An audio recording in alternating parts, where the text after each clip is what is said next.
بسم الله الرحمن الرحيم. شيوخنا الأفاضل والحضور الكرام، السلام عليكم ورحمة الله وبركاته.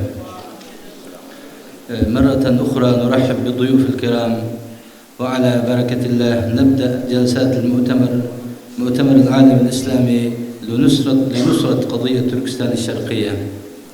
نحن سعداء من وقوف علماء الأمة ومفكريها في هذه الظروف الصعبة التي يمر بها المسلمون في تركستان الشرقية. هناك تقارير مؤكدة بأن المسلمين يواجهون إبادة جماعية ممنهجة، واعترفت بها دول غربية، كما قررت محكمة الشعب الخاص بالأيغور التي شكلت في بريطانيا برئاسة القاضي المعروف جيفري نايس بأن الصين تمارس إبادة جماعية في تركستان الشرقية. الشعب التركستاني أحوج بكثير في هذه الظروف لوقوف إخوانه المسلمين في العالم الإسلامي، حكومات وشعوبا، في محنة إخوانه في تركستان الشرقية. مشاركة كوكبة من العلماء والمفكرين والنشطاء المسلمين في هذا المؤتمر خطوة مباركة بإذن الله. نأمل أن يخرج هذا المؤتمر بقرارات ملموسة لصالح قضية تركستان الشرقية.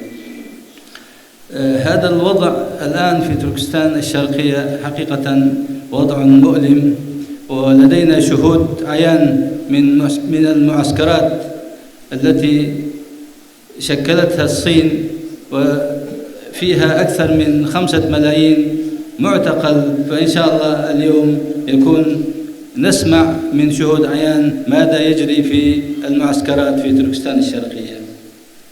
مرة أخرى نرحب بضيوفنا الكرام، ونبدأ جلسات المؤتمر. جلسات المؤتمر إن شاء الله تكون من جلستين. الجلسة الأولى فيها جذور الحضارة الإسلامية في تركستان الشرقية، والجلسة الثانية تكون العالم الإسلامي وقضية تركستان الشرقية. وبإذن الله العلماء والمفكرون والنشطاء سوف يخرجون بقرارات إن شاء الله. مرة أخرى نرحب بكم، والسلام عليكم ورحمة الله وبركاته.